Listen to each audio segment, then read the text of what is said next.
state, yeah, Jamaican state of mind. Welcome to another episode of Jamaican State of Mind podcast, and today we have a special episode for you. I got a special guest with me all the way out of the Asia part of the world, Japan. Somebody where we grew up together. In our youth, when I say grew up and transition in life in a way I'm proud of. A man will now live in a two different foreign country where for a while now when I speak no English. So I think him trilingual right now. Yeah. So I used to travel across the globe. Always I rep the country, never left him flag. I call him the mayor of Portland, kind of Portland is like the man know everybody. You know what I mean? But welcome to the episode, cause Samora, aka Sambo. Welcome, boss. Yeah, man. Respect, it's a pleasure being here with you, and personally want to say, I really appreciate all of that kind words, and you did it from the genesis, you see me, from everything starts, you see the transition and everything, and, even to start this podcast, kind of give me, you starting this podcast, give me another level of respect for you, the topics you want to talk about and the direction you want to go. So it's a pleasure being here, so thanks for having me. Yeah, man, respect that. Before we get into it, the tragedy that happened earlier this week, I think Sunday, and me and you kind of talk about it, like, text message back and forth about it, like, about, I mean, with Kobe Bryant, right, and, aye, rough. First of all, me is not a man where, when it come to like them superstar and then celebrity and all of them people, somebody pass and them thing they don't know RIP to them, but it not really, hit to you. be honest, it not really affect me like that, but. Yeah. So I get what you say. But me there. I see it for me, cause me tell you the honest truth. It's like, me wake up and because of the time zone, sometimes some things happen in the Western world, and by the time me get it, it's like a whole different day and thing, and you just wake up to the news that we're probably gone like 6 hours already, and I say, yo, I want this, brother, I want this, because Kobe, that just random, you see me? Very. It's just a random thing, and, me as I used to watch a lot of motivational video, literally every day, I watch motivational videos, and just a few days before, the Mamba mentality, you watch one of them motivational videos about the level of discipline where man put in and the whole fighting spirit and them thing. So it's a person where you grew up kind of watch, even if you don't really watch basketball, but you're just kind of like a Messi or one of them where idolize, and as a youth for them level of greatness or professionalism, you see me? Mm-hmm. So it's like somebody who can emulate, and even the facts that the man go with him daughter, go watch him daughter and all of that. It's like, I say, yo, or the universe are true thing that at you, man.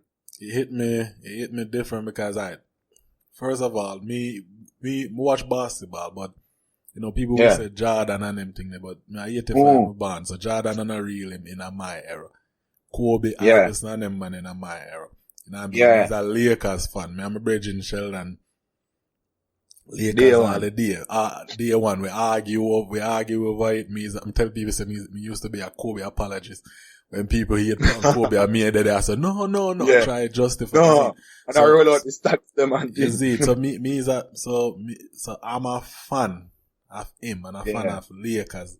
And, so when Tanya sent me the message the Sunday morning, I say, yo, I think say one of them internet thing there, internet love. EMZ type of vibe sometimes. True thing or people dead and then you find out a foolishness and me now when I look, I'm still no, Yahoo Sports, and I'm still CNN, and I said, what the craziness and crazy. Man, I couldn't believe it, bro. I say, yo, Jano, that's crazy, and then a helicopter crash, and it was crazy, and I hear them random news, and then I come over. And I hear say 4 people, then I hear say this amount of people, then I hear say 9. Then when me hear, say the man daughter, he didn't like that, I couldn't hold it that, I said that to you, brother, cause the thing, man. Let me tell you something. Away because the thing is, and I say, we don't know Kobe, but the level of know the man, respect. Watch like the man documentary. And that gave me even another level of respect for the man. Yeah, And then, man. to me, as a father, my youth, one of my fear is being in a situation similar to that, in a sense where me can't protect my youth. And I mean, I see I look on the facts say, yo, imagine the man there, but I guess not so glad, but I'm kind of, by the reports that come on, them say it's an impact boom, it was a fasting. In that somewhat as messed up that is, it give me some level of comfort. Cause what me I think is that I could not imagine in a situation like that. Me a see them, we are gonna crash and me I look upon my daughter, I look upon me, I look scared. I wonder I can't do nothing. Bro, Mr. That brought me to tears, brother. So you see, so is one of them thing that boy, me not like for the whole week, me out work and them thing that what not couple hours me past, me say, damn, like what the fuck is it, man? Yo, let me tell you something, my yo. You see, our generation of youth, especially, as fathers, I think you're still falling in a millennial age group, right? Yeah, man. All right. So, we can have a different perspective now to fatherhood, and really appreciate it. But it's when you look at Kobe, he's not just a basketball player, but he's also a representation of what a great father is. You see me? Mm-hmm. Kobe is a man who have all him children's book, you know that? Yeah, man. Launch out. Yeah, man. Children's book. The man have a lot of stuff that don't, like, you definitely have to be connected and watching, the different aspect of Kobe life. You realize how much of an impact that has, even in Asia, my youth. Like, the man have a lot of programs when doing at this side of the world in Africa and them things. So, the whole Mamba mentality and the man inspiration go far, brother. Yeah. Even at Japan, like in the school system and thing, a lot of youth, them know Steph Curry now and whatever, and LeBron James, but like Kobe and Jordan and so. The first. Kind of, yeah. Yes, me I say my youth, I'm not telling a lie. This week, a lot of big men cried. Enough big man cried this week, including myself. Like, me effort, like, me couldn't even help myself. Like, me literally just didn't think about the whole thing. And I said, yo, this, like, we never ready for this. It's just like a random thing that universe threw at we, and like, we just have to with it. Very random. But at the same time too, you have to try with your composure, but as a big man, I just one of them times when you're okay if you cry, bro. Tell you the truth, I don't feel no way about it. You see me? Yeah, yo, it's okay if you let that emotion out, brother. I mean, I have nothing against it. I mean, if somebody want to do that, and it to me is just, when you see what happened to him, then that, and then you hear the other family that in it, and then, cause another little girl was in it too. It's like, yeah, man. It's like one of them things there, but, hopefully, and then for find out, like, it's a human error situation, something that could be avoidable. It's like, but it's one of them things that we can't live in a day. Coulda, woulda, and if we did know all of them things, but, but like I say, the level of impact where him left, that time him legacy dead, and then nothing for just it live on forever basically. It just everything, and then like, cause what me kind of even impressed with him was that, like, even after him man retire from basketball, when people have them type of mentality, they like killer instinct, love the sport, very competitive. Just love it. It's a struggle when them retire, and just to see the man transition. The transition, family life and a transition at a business aspect, and him just look happy. Yeah, man. And then this happened, you kind of threw everything off, but I guess that we just have to. The good thing about, there's no good thing about that, but that naturally, you can't really do anything about it. And it can happen to anybody. And like a lot of people kind of feel a way, say, the people are only talking about, Kobe alone and whatever. But in all honesty, as a human being, you more can sympathize with people where you have a deep connection with. And some people really and truly don't know the other victims like that. You see me? And even some of them are famous people and whatever. But people can more relate to who they can relate and who are the impact on it on them. You see me? Definitely. So, rest in peace to Kobe and the rest of people, and daughter Gigi, and blessings to their family. Hopefully them can find a way if we get through this, because boy, I don't know what I do, but one of them things. Yeah, man.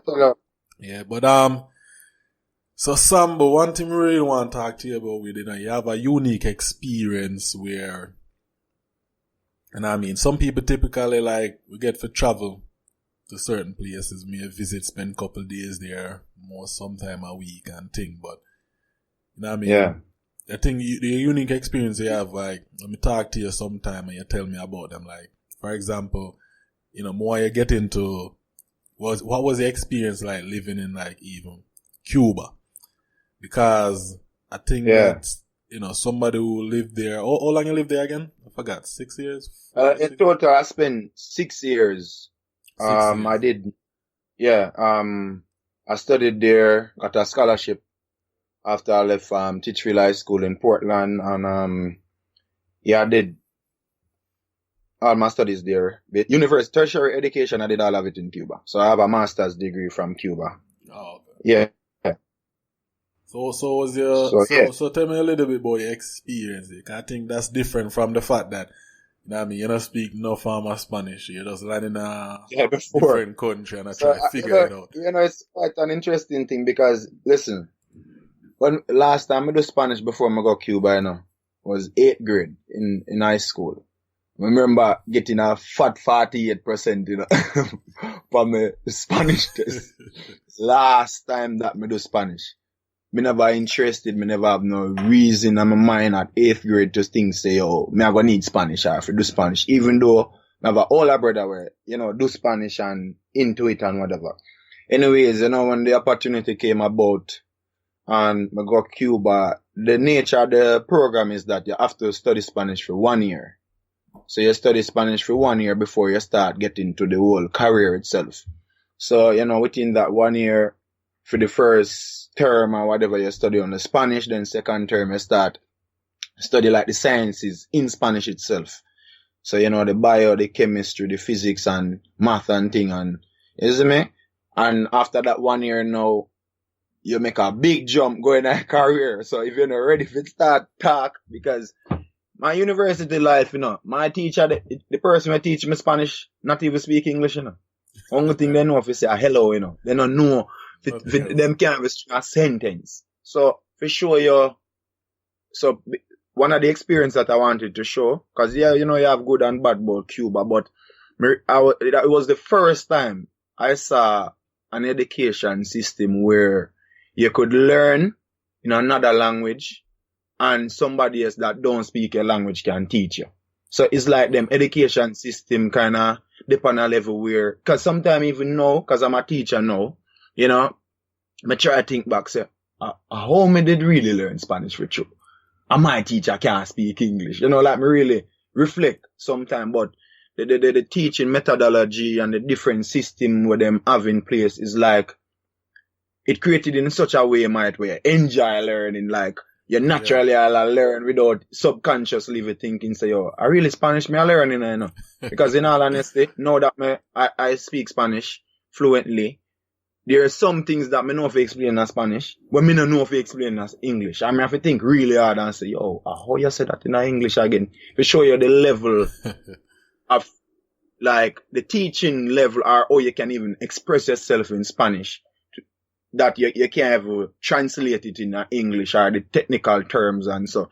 So, the first step into the whole living in Cuba was learning the language, and something that I can say for persons listening to this podcast, if you're interested in learning another language, because you have to give value to people when they listen to you. You understand what I say? Yeah. Is that you have to kind of insert yourself in a culture. So you might study it in a book or online or an app, But you really have to there on people to learn it. Cause my university professor, lecturer tell me say, me dey date a girl from Belize, But it's second year me reach a Cuba, me find a girl, man, I start laughing. I say, yo, oh, you're dropping that thing so quick, my yard. My teacher tell me, say, listen to me, Samora. You have to break up with that girl, Cause she come from a English-speaking country. You have to date a Spanish-speaking girl or a girl that don't speak a language. Cause the relationship we have with Cubans, it kind of very, like a family. It kind of like very personal. So even though them are your lecturer, them kind of like your father in a sense. So then we talk to you very personal and them I say, yo, you know, you have to break up with that girl because if you're going to do well in school, you have to talk to somebody where don't understand you. And at this, me kind of listen to him in a sense. Me start date a girl from Cape Verde. Kind of force if you kind of speaking of the native. Yeah. So the girl from Cape Verde, Cabo Verde in Spanish is like, she not speak no English and she speaks Spanish. And say Cape Verde is a Portuguese country. So I remember one of the early experiences in Cuba is that, as a yard man, brother, when you go foreign, or anywhere you go, it's you can have a stigma, flashy, and in time me never that humble like that, but me kind of have like a bossy yard man vibes about me. You see me say you dressy and thing, and girl a pre and you dance and them thing, So this girl is kind of one of them island girl off like Coast Africa, long hair and nice slim as I say, yeah. I know that girl are pre me, but me really and truly can't talk to her because the language of me I learn in a classroom not enough. You see me? We have like a full-blown conversation. Yeah. So when our boyfriend them step over to me and I say, yo, my friend like you, and this and that, I say, no man and thing, and says that the friend kind of the middle person I tell her, and I say, yo, make a coffee a drink. One of them there. And I tell her, cause we take one of them old Cuban bus there from the school to about 2 hours from the school and going to Havana City, You see, by the time we reach 10 minutes in that journey, me don't know nothing more to say.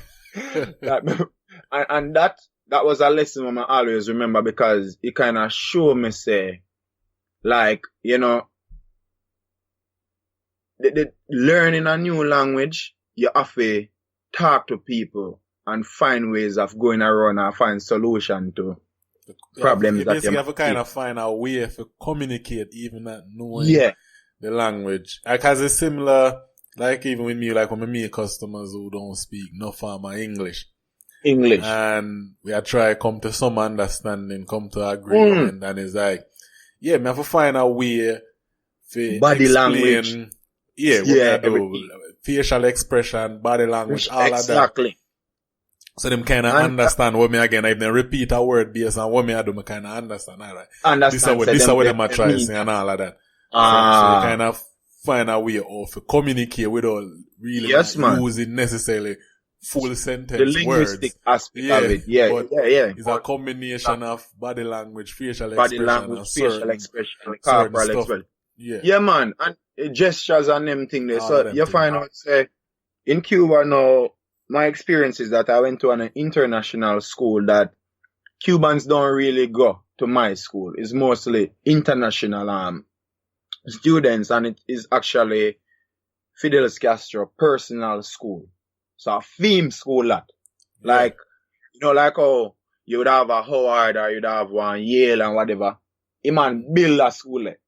And the man I say, he might get students from, we don't like use the word third world, but that them use as label. Like students from countries where maybe not have the opportunity to get a third world education.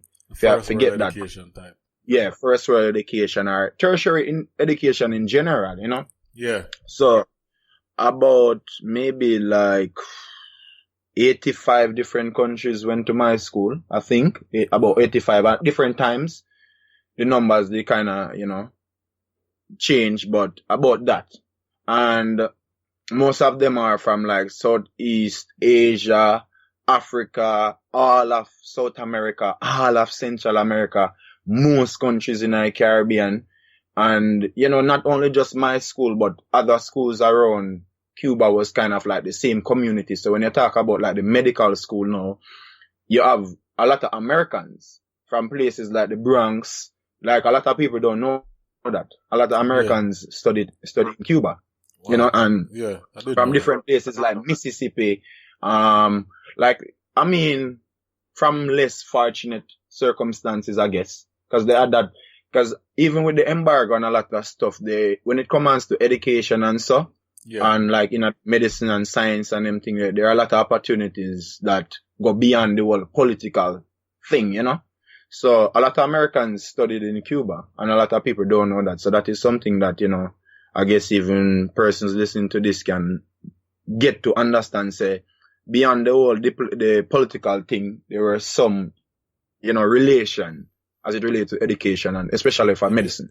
Yeah, because one thing people don't know, Cuba kind of lead medicine, you know, throughout the world. And I think Cuba produce the most doctor than any other country in per capita. Per capita in the world.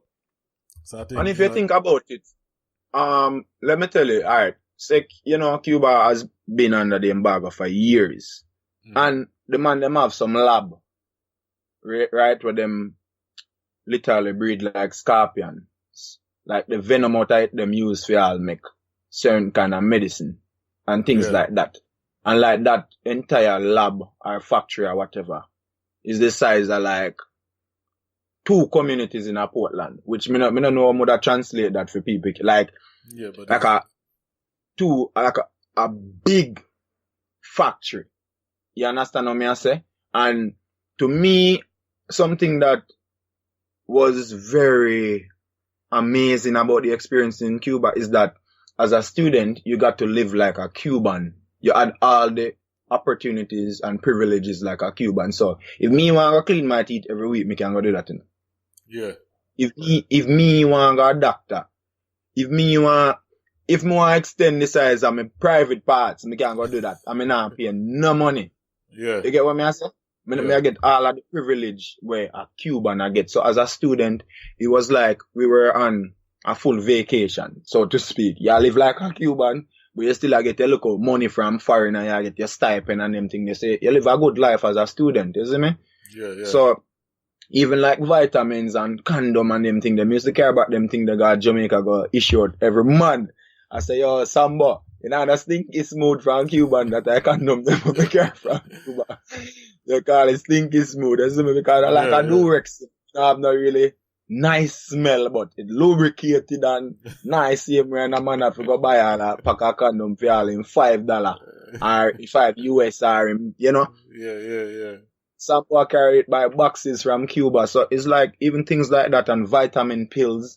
You know, me could always get any vitamins I want, and with Cuban healthcare system. The first Cuban me ever smoke, you give me. Yeah, man. I remember Cuban cigar me ever smoke when me come to a yard and you come fly down the same time and. Yeah, man. I remember. Bring 2 for me. Yeah, man. Cuban and me and Dean. Yeah, man. Yeah, man. And you know, the thing about even Cuban cigars, you know, because to be honest with you, a lot of ways how I funded traveling, you know, because me's a hustler, cause I tell you that, you know. A lot of ways how I fund my trips, you know, is that me sell things like all boxes of Cuban cigar, cause I get it straight from the factory. I've all one girl who work at the factory and she bring all 10 boxes, come give me a split up all the 10 boxes and say, yo, who I go home summer? You carry one for me, you carry one for me. I reach out Jamaica now, I sell them, or I send some guy Antigua, I send some guy different places, and you get all a box of Cuban cigar for $25, you know. Wow. I tell you that, and even in America, enough countries, $1,000 that in England, about £100 for like one stick, I think. Yeah, man, cigar kind of expensive. It's expensive here. Not even get a Cuban. You just start regular fufu and stuff like that. Yeah. Yeah, man, Monte Cristo and Cohiba and all of them things. I used to get them there directly from the factory. And so, by the time I sell all my 10 boxes in bro, is that trip plus me spending money for go to Jamaica, you see me? So, Yeah, them little thing that we used to do is me hustle the money but that experience, cause in Cuba, you know, like, I never used to smoke cigar or stuff like that. But, you know, when you're on a vacation, you have all a vibe and thing. You burn a one cigar if you celebrate and, you know, all a vibe. Yeah. But outside of that, we not really, you know, smoke. When you're there at Cuba, you know, have it. But when you're ready for go home, you know, you link them and thing. I get it. Yeah, but... You see, can you see one of the reasons you want to talk to you about Cuba? Because it's like, especially here in America, they have this, misconception of what Cuba is. You see me answer? Yeah, what living in there. What living in Cuba is like. And it is one of them things that fascinate people because they're like, when you look at the fact that Cuba is this close to the US, they had over a 50-year embargo on Cuba. 50 plus year, right?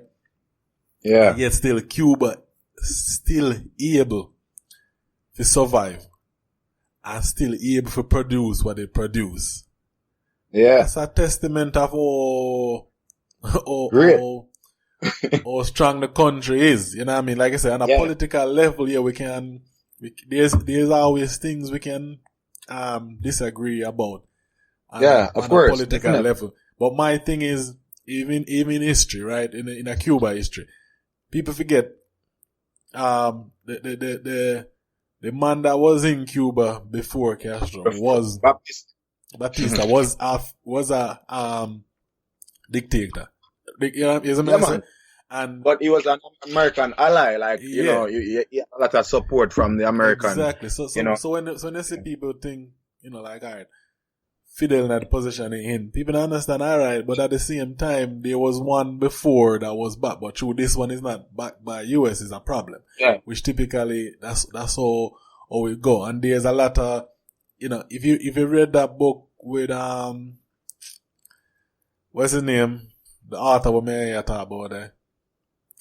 Malcolm Gladwell, the new book, Talking to Strangers. Yeah. They have a chapter where he talk about like the US and Cuba relationship and spies and you know, let's say I show you all like, America don't even talk a lot about this, so the Cuban spies them kind of outplay, like them outsmart the whole of the CIA for years. And you have not to cut you, but let me tell you something about the media, and this goes right across every border, like international borders. The media kind of determine how a lot of people think, because a lot of people don't read. A lot of people, especially people nowadays, anything them see in the media, and the media's job, you know, is to shift the way people think sometimes, or if we appeal to a certain, you know, demographic and all of that. So, what a lot of people don't even know about Cuba is that before the entire Baptista thing and the revolution, US basically supported Fidel Castro. You know, they had a good relation. You understand? Before that entire thing. But when Castro win now and decide say, me I go nationalize all of the land them. You see me? Everything where US own and this and that. They so now the whole mentality of capitalism and them thing, they gone in a different direction, cause US has said, capitalize our land, you're mad. This is not what we agreed to like before and all of that. So Castro said, no, this is not that is not the vision I have for my people and the direction of where I go. Free healthcare, free education, every people them are gonna own all of the resources and them thing there. But in a capitalism system that and so it go. You have public sector, you have private sector, you have upper class, middle class. That's why a lot of Cubans in Miami and them place there, they were from the elite upper class and them thing there. And them can't think about, say, a man from the lower class, I go live like me or have the same benefit them like me.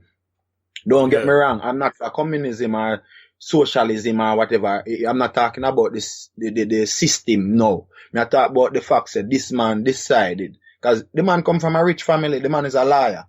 The man come from a good, like, uptown, as we are saying, a Jamaica family. So even like Che Guevara say, Castro, remember say when you nationalize all I land them, you know, remember say for the your father one first, you see me? Because they were big landowners.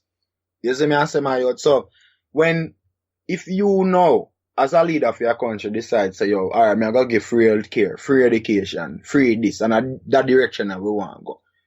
Another government now, in America that is, decide, say, no, you can't do that to your people, them.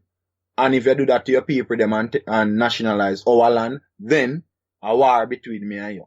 You understand what I say? So, you know, say you're going to drop the embargo here, and we are going to make you suffer, in a sense. Or we are going to make sure, say, we don't have certain privilege or certain rights, because we not agree with our way of thinking, or our direction, and Emmanuel doctrine, and all of them doctrine that we them have. You understand? So, Cuba, what I admire about the country, and while I don't agree with everything, because I'm not telling a lie, my youth, Cuba no no better rose for a Cuban, you know. Yeah. Like living there, you know, bro. And like me, I couldn't imagine myself being a Cuban and living there. Would sad to a would feel unhappy, because me not have certain level of freedom, and that is something that I can say objectively. You see me, I say my youth? Yeah. But at the end of the day, remember me tell you, say, you know, people that spread propaganda and make it seem as if Cubans unhappy and against Castro and anti-Castro. Not at all, brother. Them people that love Castro like, wow. And while you have few people, not few, you have a lot of people who not like him and hate him and whatever. But make you have a rally or a march and you say hundreds of 1 million people. You know, the Revolution Square and all of them time, they say, Fidel. Like, my youth, you could never really get certain leaders for you get that. Almost like a Obama where people love as a, you know, whatever. Yeah. Or certain kind of leader. But the man is well loved, and you have people you call Fidelista. Meaning they are for Fidel. Like, they will say something like soy Fidelista. I mean, I am for Fidel, or I am Fidel. You see me? And the mentality or the direction, and a lot of people make national sacrifices. Meaning, then we wall out if it is for our cause. I remember some lecturer tell me about in a special period in the 90s when they broke up the relationship with the USSR, you know, Russia and whatever that. Yeah. And before that, them they good, you know. Like when they have the relationship with the USSR, things they good at Cuba, you know, like Cuba they alright and whatever, and the relationship broke up and then got through a special period. And one of my teacher them, actually my tutor that in English, don't. Like she had tell me say, yo, one time I bread and like some mango lassi, like some mango something, like them have to improvise to make food. Yeah. Like, you see me? Like, because them a go through it, but they don't have a choice neither. But it's like, they can't look funny now, and they're militant, bro. Like Cubans, literally militant, like mentally. Sometimes I have to watch them and I say, yo, them people are different, you know, bro. Because if a Jamaica, you know, a world war. But they see, you know, suffer no discomfort. But they see where people realize even, well, that would be late 70s, early 80s or something like that, when somebody did the same thing in Jamaica. Michael Manley. When Manley, he wants, promote the reliance and them thing, and then US government say no, them not like that, because them have spread a bunch of propaganda in Jamaica at that time, say communism come at Jamaica, and then what Manley was saying was democratic socialism. Yeah, but that's what it was. But then you see all of the rich people that be run away from Jamaica, run the land. That's why you have them, man, they like the Matalan and them, man, they own up land and the Azan and all of them. Because when them rich people that any other family them are left, and them to them think that I come at Jamaica then left, but them other family that stay and buy out the property them. That's why them end up become rich. But what happened? People don't understand, like with this country do. See, when they do the Jamaica, them put the embargo on Jamaica. Jamaica never get nothing. Jamaica has struggle for violence. Guns are coming at the country like crazy. Yeah, man. Period. State of emergency. State of emergency. And then what happened? Come, then guess what? When people in a situation, nothing, be a violence, no food, no dead. So when people to go vote for that other party, then when them JP come in a power at the time, what happen now? You see the KFC, them start coming in. You see, Yeah, you see man. the fast food restaurant and start coming, so everything look like it at home. Americanized some people, you know? But people don't know is applied in order to control. Yeah, man. And then have a small, Man. that's why I say when we look upon a country like Cuba, I see them all out for this long and them still What? survive. You have to give some level of respect to that. Of course, man. And let me tell you something too. Alright. I've said this for years and it's something where I learn because I lived in Cuba. You see, every country, you know, and America has it. Because one thing we can say about America is America brand name country and I like the American dream. Yeah. Even though a lot of people might say it falls and this and that and off for some people, but it's for real. It exists. It exists and it is a reality. American dream highly possible too. A lot of people got America with the hope of, you know, getting the American dream, so to speak. A similar thing is in Cuba in a sense, you know, but maybe not for the same goal. What I'm talking about is like a national ideology. Meaning, as a people, you stand up for some amount of principle or one idea of where you want your country to be, and everybody kind of move in the same direction or common interest. So it's like, sometimes when I look on Jamaica political thing, it's like, me say not really national ideology that the day, you know. You have PNP, you have Labour, right? And a man see himself as green and a man see himself as orange. You see me? And nobody now think about a common cause. I say, alright, as a people, we need to go in another direction, yeah. Means a youth, yeah. No, because the thing is, a country like America can get away with this, with what they do. Meaning, it's a big country. There are certain resources there, fine on a financial level, they can help. Mm-hmm. You know, we American are poor like another country. You get what I'm saying? Yeah, you have poor people within it, but there are certain, what I call it, safety measures and things in place. So people not certain policy and, you know, policy and procedure. Like, you know what I mean? Like when people say them poor in America, I say, yeah, you have poor people in America, but American people not poor. You know what I mean? We know what real poor people is. You get what I'm saying? Man. Yeah, so when people say them poor in America, yeah, you're poor, but you still have government safety net if you decide to use those resources. You know, you still can't get a food stamp, you still can't get a Section 8, something for pay. Yeah. There's things. Yeah. In a country like, say, Jamaica, yeah, when you're poor. There's no handout in the situation. and like I'm saying, when a country that's small, yeah, I feel like, you know, your country with 2.8 million people now supposed to have some form of national objective in order for it to sustain itself. It have to. Alright, watch you know. Not cause you make a valuable point right there. So watch it, let me tell you something. And this is kind of like even a harder PR stunt right now, but you know, one of the reasons why I started Best Jamaican Experiences, and as you said in your introduction, I've traveled extensively, relatively, you know, and more than 11 years now, I walk with my flag, you know. My flag are the oldest thing I have in my life, than my life itself. I tell them, my flag. You see me? So, when I go to the Philippines, you see me, when I there South Korea, I there Busan in South Korea, and I take out my flag on the beach or somewhere, and some people I say, hey, and you know, I go on the most way, I see how powerful brand Jamaica is. You see me, I say, I'm going to go to Bums and I say, yo, I there Japan and you have people in Japan that make millions per day from brand Jamaica. Wow. You get what I say? So you have some restaurant. When I just moved to Tokyo. You understand? When I just moved to Japan, I live in a prefecture, then call it prefecture where your name, Toyama. You see me? And then I move come to Tokyo and whatever. I live in a area named Koenji. You understand? And that I kinda like one, like, not hippie, but it kinda like retro type of vibes and very nice place. I love it. Probably my favorite part of Tokyo. You see me? And not far from my apartment, you know. One day I walk from work and I see a colored black, red, gold and green building and I say, what? I mean, it's like about 500 meters from my apartment, you know. I never see it before. So I'm walking there, the place named Teke Teke. It's a red? Teke Teke.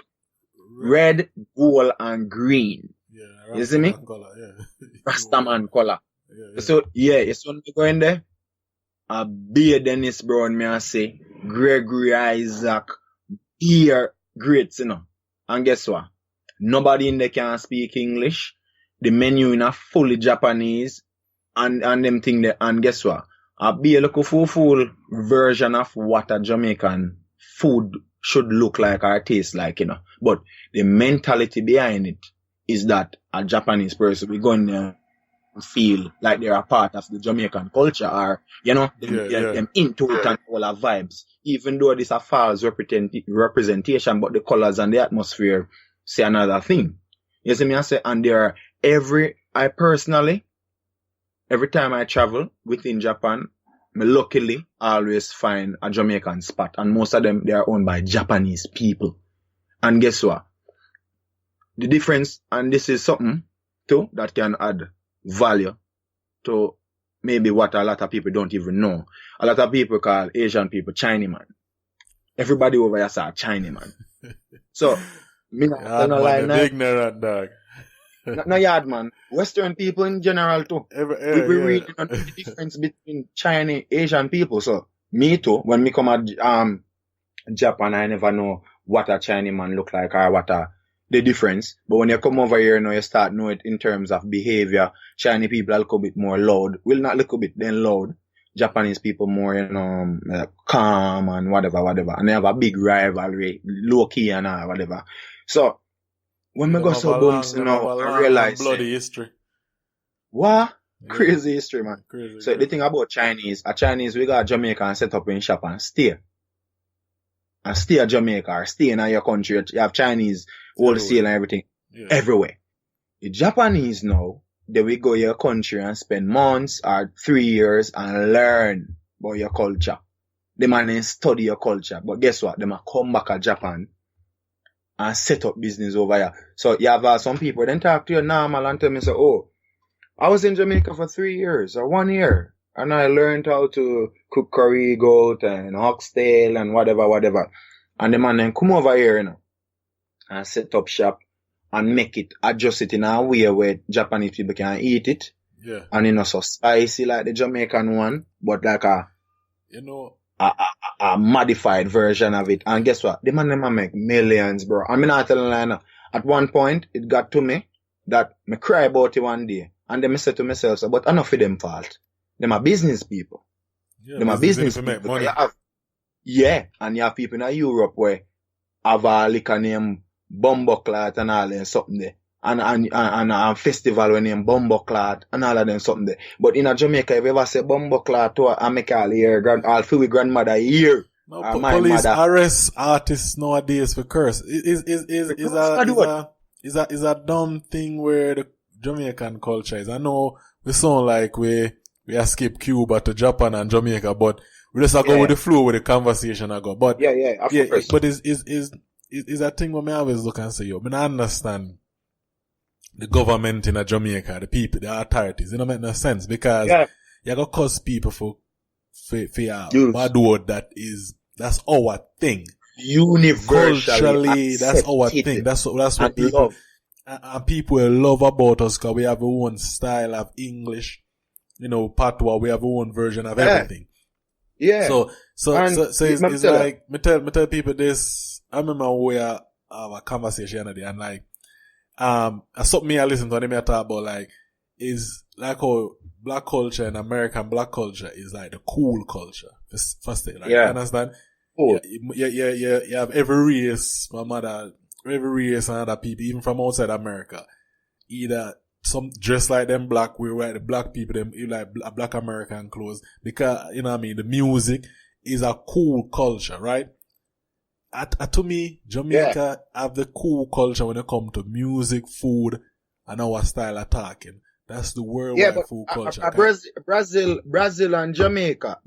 Jamaica, and them say Singapore too can have a vibes about them. But Brazil and Jamaica has always been top when it comes to cultural impact in my youth. Alright, me not talk about America where, whatever, but me talk about them country where a man always want play football like a Brazilian or want a Brazilian girl or, you know, or a man want dance like a Jamaican or, bro, you see, this podcast, so we are going, what we are doing.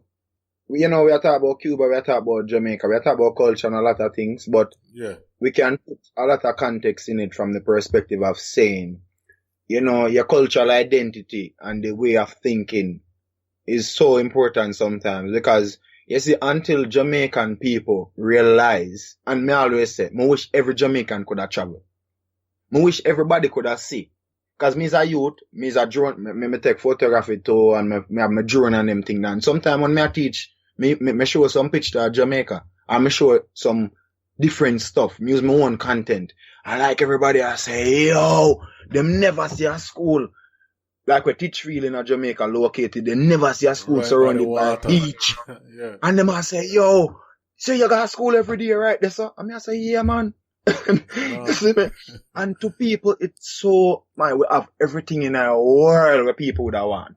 Everything where some man, you know, long me not say beach, my yacht. You live in a Tokyo city. You can't see a good beach. And like, sometimes I in a Jamaica, you not even go over the pier. A man not even try and enjoy the beach life. Or know how nice it is for live in a country where you can breathe like a nice, clean air. You see me, I say, so it's until we reach a point where we start value what we have and we patois. Because even like me, sometimes, it's like me, I say, because as a linguist, a lot of people expect me to always a push patois to a level where I say, oh, you know, this and that. But I love my language and patois, but I feel like we have to reach a level where we have to distinguish and say, all right, we are going to use patois, translate the document them or whatever into patois, make it official, make we do that then. But if we not do that, you still have to learn how to talk the two of them then. Yeah. Learn how to talk patois, learn how to talk English. I think Jamaica would benefit if they adapt patois as some form of official language. And like, alright, you know, like some country have their own dialect and all of that. Yeah. That can be official pan the books. Yeah. Dialect. Yeah. And so you get recognized by, you know, the world and other body, whatever body around the world. I don't know, but I'm just saying it's the fact that we keep fighting it doesn't make any sense. Because the thing is, alright, we understand it just like even with me. I live America, I don't know, they are long, right? Mm-hmm. And people say, oh, me still have a strong accent and all of that. And I say, listen, work in a different environment, corporate environment, work with different people. And when me in the environment, still have my accent, but me just know to pronounce my words better. Yeah. Is that what I'm saying? And anybody can have any conversation. Doesn't matter where you're from. You understand? But the thing is, it always an icebreaker for me. People are always fascinated by how we talk. And I think we need to, as a culture, we need to take more pride with it. You know what I mean? So we must go out there and sound vulgar and ignorant. I'm not talking that. But when I say, we must take more pride in it and understand is part of the culture. Is a national thing. We're not supposed to be scared of it. I feel, you feel, where do I say now? Ashamed. Ashamed, yeah. Because at the end of the day, ashamed too. Because it's part of your legacy, it's part of your identity too. Because my youth, you can imagine people make millions of dollars off of your own language. And that's why sometimes you can't blame everything on the government and whatever, you know, but you see PR, public relations and certain things, it can control a lot. Because at the media, and I'm not telling you that, that's why I say my youth, regardless of what, I love and respect America, you see me, because they have a way of putting things out there for make people either cling to it or whatever. We naturally don't even have to make effort to do it, because people just love it. Because my youth, when me go a certain event, you know, me just walk in, you know, because from my presence alone, make it like, yo, a yard man there. You see me? So, everything good. You are going to get one real side. And me kind of have, like, a whole classy and, you know, business side and professional vibe. But me's a raw yard you too. You know, we grew up, we not grew up like no punk. Rough, same way. You see me? But at the end of the day, we know if balance different vibes. If a professional settings, but if I get wild and they a party, I will have vibes and a poi, tune a play and cause when a man all see, I say, scoop, all a cartel a play, you know, like him I say, yo, like, you hear everybody start say scoop, cause them I say, yeah man, that I think. So, me can have that at the Tokyo dancehall scene sometime where me I there some place and me I do the old dancehall move them. You see me like a Willie Bongs or, you know, some little thing or ready. Cause me's a Bogle fan, you know, you're Bogle, me done, you know. So it's like when me I do some me imitate Bogle and like some people, then we know the whole new era thing and whatever, but when me I do them old school thing, then nobody can hold me. So it's like from somebody they know me I'll take out all my flag and start wave that. Yeah, like club. Everybody I say, hey, so good dancing, eh? And I say some Japanese thing like I say, yo, that's sick. You see me that? So let me ask it. So officially, how many languages speak? Officially, two languages. In all honesty, I'm not fluent in Japanese. Okay. I'm not fluent, but I can help myself. I can speak a little bit of Portuguese. I can speak a little bit of French. I speak different languages, but in terms of fluency, English and Spanish, Japanese, I definitely can speak a lot of Japanese, but I not study, I learn in the street. You see me I say? Why is a more difficult one to grasp? Yeah, man. The thing with Japanese now, Japanese divided in 3 different languages, you know. You have a thing named kanji, where basically come from China. You have hiragana, you have katakana. You see me? So, hiragana, katakana, kanji, and romaji is more of the written part, like where we would have alphabet. Yeah. A, B, C, basically that. But, kanji is where them get from, the character them from China and things like that. So, yeah. So, you basically have to learn hiragana, katakana, kanji, and romaji. Brother, I don't have no time to do that, all of that. I don't have no time to learn all of that. So, as a Jamaican youth now, you're in the street and kind of know if you connect. So, I learn as I go. All my student them sometime, I say, Musukashi ne. I say, Musukashi, alright, based on the context of what that person there say. That means difficult. Yeah. You see me? It means hard. Oh, so, okay. So you get it based on the expression. Yeah, man, cause me as a youth, you know, I love people and I listen. I'm good at listening, so it's like me listen to you and I try understand presence, sir, alright? And then on my Facebook Live, you know, by the way, we there I do a podcast. You see me? And you guys will see it.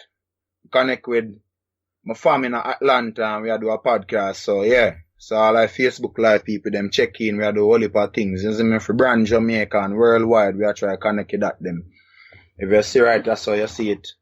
You see me? So, you find out saying our culture now, Japanese now is a thing where me not try to take up no book and learn no Japanese. First 5 months when I come to Japan, I had a teacher. Yo, Jason just connect a youth on Facebook where they about how much years they there now? About 30 years. Them man they fluent. And them man they ghetto man, you know. Real ghetto man, you know, but when they hear them man, they start say, oh, watashi wa, yeah man, really hard man. Real, them man are first. When me forward there and say, me and him there, I will have vibes. Then I drink a bottle of Hennessy and I will have vibes. Them man are Jason, big up yourself. You see me, so, you find out, so you see Japanese now, me learn in the street. So, the first 5 months when I come to Japan, I used to go to Japanese class every Wednesday night. I drive my car and thing. You see me in a snow and thing. And like an old lady used to teach me Japanese. She's like, yo, tougher than. She was like my grandmother in a Japan and she doesn't speak English, but she speaks Spanish. So, I used to learn Japanese by speaking Spanish. So, every Wednesday night, you know, should I carry a bottle of water? She said she speaks Spanish. And Japanese. Japanese, so you learn Japanese in Spanish. Never speak not Ayo. She don't know if to speak English, but me I learn Japanese from somebody who speaks Spanish. So I go so boom, and it was also a good opportunity for me to keep my Spanish like up there. You see me? Yeah. So every Wednesday night, you know, me I tell you, you know, my yard. Every Wednesday night, me drive my car, go on a meeting, and every Wednesday night, this woman would take a bottle of water, just like how me have a bottle of Johnny Walker, yes or no. You see me? And would I pour water in a sun cup and I speak, like I have conversations and we are talk about family. And remember me tell her, that woman there gave me life. She gave me motivation. I mean, Toyama is a place in Japan where cold, you know. Cold, you know, brother. I mean, it's like snow all cover my car, you know. Literally, when you drive up in a mountain them, beer all run across the road. No exaggeration. Beer, you know. In a country. Country, brother. Cool. The GPS lock off up there for me one day. I'm a ball and say me I go back to Jamaica. When me I do up so beer run across the road. And then, you know, after my move come out, okay, all I say there, somebody just check in from Colombia on the Facebook Live. Big up yourself, Nacho. Then, yeah. So, my move come to Tokyo now and like, you know, my daughter, you know, the settings now. Brother, from that, me take up a book, you know. Me not study no more Japanese. Me literally come to Tokyo and a lot of people speak English in Tokyo. You can't get by. When you're there countryside, nobody don't know no English. Otherwise, from people we work with. So, you find out, say, when you're there countryside in Japan, you can learn the language easier. Yeah, okay, but when you're there Tokyo now, you know, like a New York, London vibes and things. Yeah, you see, so basically kind of forced to. But yo, Sambo, coming up on the hour mark and we don't want to push it over, we maybe have to continue on all of them stories and journeys they will have. But they say, when we, you know, when we want to say big up all of the Facebook people, then we are checking and listen. Yeah, man, big up all of the Facebook people. We soon put it out, Sambo definitely share it so they can hear all of the story them. So big up on yourself. Before you cut, I don't want you cut it. I want big up the country them. So Jamaican check in, so we have say Wagwan, you see me? Yeah. Alright. Japan massive there. So we have say Konnichiwa. We have say Genki deska. So how are you doing? You see me? Alright, I'm scroll along here so now. And Trinidad check in, so we have say what the mother country boy? Trinidad this. So all you real serious boy. With there's 80 there. You see me? Cuban there, okay, all I say there. You see me? So all the place just check in and so that podcast I know where you have, me really appreciate it and we have to do this more often because sometimes me find out say a lot of people connected even to what me do on social media and everything there, more than me even realize. But you know, sometimes you really want to keep the community together and kind of show them some little things where I do. Not to brag, but just to spread the movement. So like I said, people, big up on yourself for checking the podcast out. I mean, you can link up Sambo.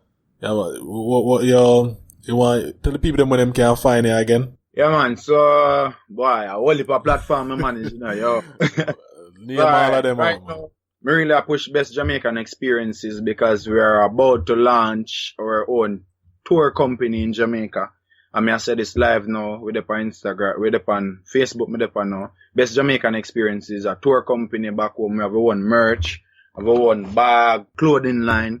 And it's more about authentic experiences in Jamaica. Not the white sand 5-star hotel, but more of things that people will look like we grew up like we can earn money and make a living from, you see me? Yeah. Samora escapades, which kind of sound difficult to pronounce sometimes. Samora, Samora, ESCAPADES, Samora escapades. That's more of my international travel brand. Plan trips for different people all over the world. I provide services like building itineraries to different countries. And now we have our own network marketing agency where we about to promote very soon, but me not really too want to say nothing about that yet. But something we plan for doing in Japan and extend into America and different parts of the world. So yeah. That's where you can find me for now, you see me? you can lock into my Instagram and Facebook for now until we kind of push out some other things. So, yeah, man, make sure you check out Jamaican State of Mind podcast. Yeah, man. Yeah, man. So, like I said, you just big up on yourself. Jamaican State of Mind podcast. You can find, that's the website, jamaicanstateofmind.com. You can find it at JSM podcast on all the platforms, Twitter, Facebook, Instagram. Just look up hashtag Jamaican State of Mind. You'll find us. I mean, until next time, we work on some more episode for when we get it out. We talk again. Yeah, man.